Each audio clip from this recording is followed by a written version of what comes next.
update for Logan. After his last chemo, he had to go to the hospital. And I'm not sure if I made a video on that or not, but I'm pretty sure I did. He got out of the hospital on, I think it was Thursday, just last week. Then over the weekend he felt good, and then we had blood work on Monday. And his blood work came out okay. Didn't need any platelet transfusions, any blood transfusions, anything of that sort. But we had to hammer down a date for like surgery. So we're going to U of M for surgery.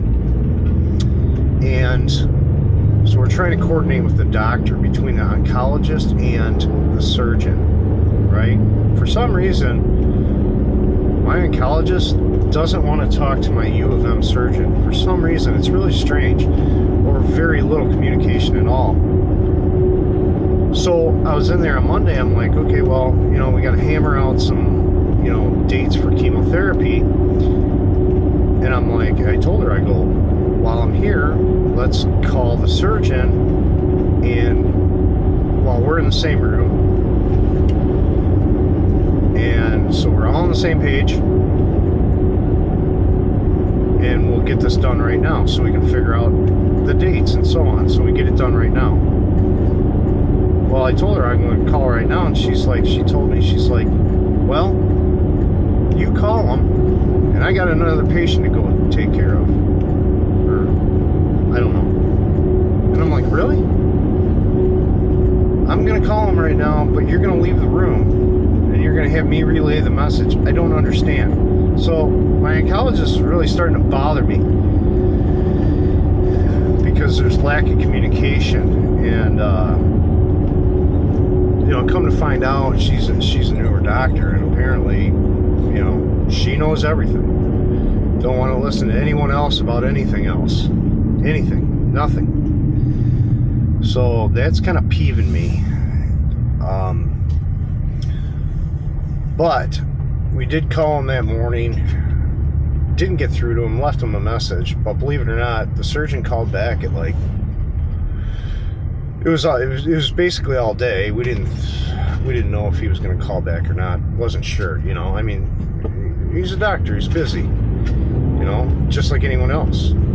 But he did call back at like, I don't know, I think it was like 5:30, just so we could get everything hammered out. So he calls back at 5:30. We tell him what transpired. Actually, we called him on that Friday when after Logan got out of the hospital, because he didn't know anything about it, because apparently our oncologist doesn't communicate with the surgeon, because he's in a different hospital. So apparently there's lack of communication. It's real stupid. And but we did talk to him on Friday and told him, hey, this is what's going on. And he's like, hey, I'm glad you called, because of, you know, surgery couldn't happen on the 11th. Great. So, well, we did talk to him on Monday, and we hammered out a date of the 7th of June. So Logan's going to have surgery on the 7th of June. And what the surgeon said to us on, I think,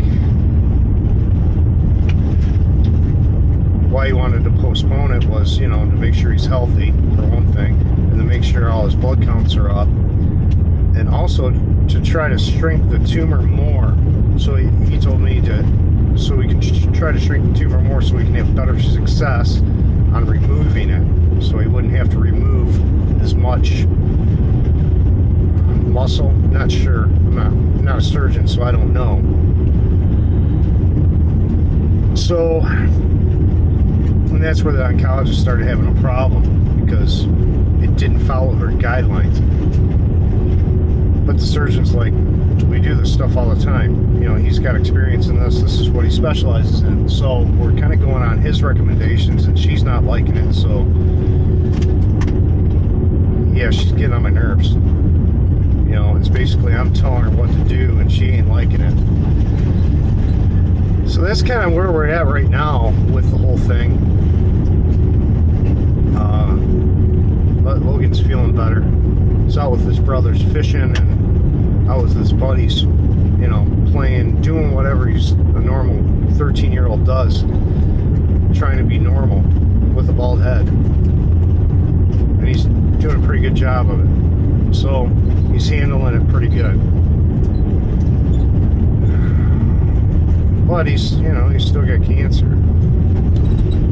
But he's doing the best he can. So that's the update for this one. You guys know what you need to do. Hit up the GoFundMe, the Venmo, the Zelle, YouTube channel, watch videos, help me out there. Anything helps. And like I said, we're going to be going down to U of M, and now that's a 90-mile trek each way, so gas money is important. I appreciate everything you guys have donated. I really do. You guys have donated twice, 3 times. It's amazing. The family appreciates it. Every little bit helps. But you guys know what you need to do. And I will see you on the next update.